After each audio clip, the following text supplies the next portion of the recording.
Bordeaux et Douala partagent depuis de nombreuses décennies des liens humains, économiques et universitaires particulièrement étroits. Donc il était temps que la dimension culturelle soit mise en avant.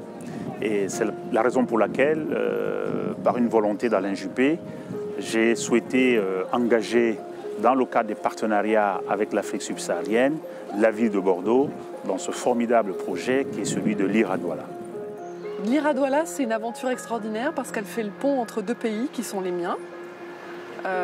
J'utilise les mêmes mots quand j'écris en France qu'un journaliste, un écrivain à Douala ou à Dakar ou ailleurs dans un pays francophone.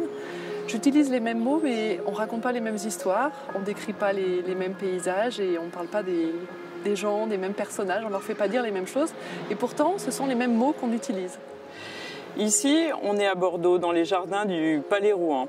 Et quand on vit à Bordeaux, on a été élevé à la goutte de 3 grands auteurs, Montesquieu, Mauriac et Montaigne. Alors forcément, la lecture, ça fait partie de nos gènes. Est-ce que c'est ça qui m'a donné envie d'écrire? Je ne sais pas vraiment.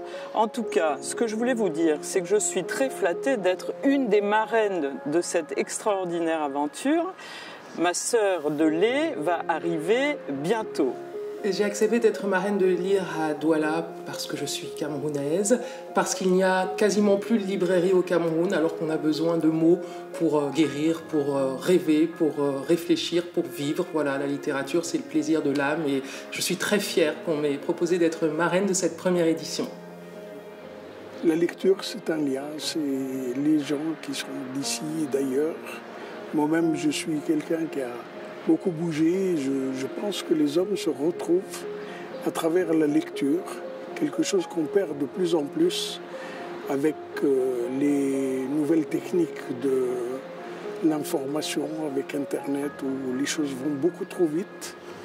La lecture, c'est justement le temps de se poser, de comprendre, de réfléchir et de temps en temps donner l'idée à quelqu'un d'écrire aussi, pour donner de la matière à l'écrire aux autres. Si ceci peut se créer à travers les pays, à travers les continents, ce serait une très belle richesse.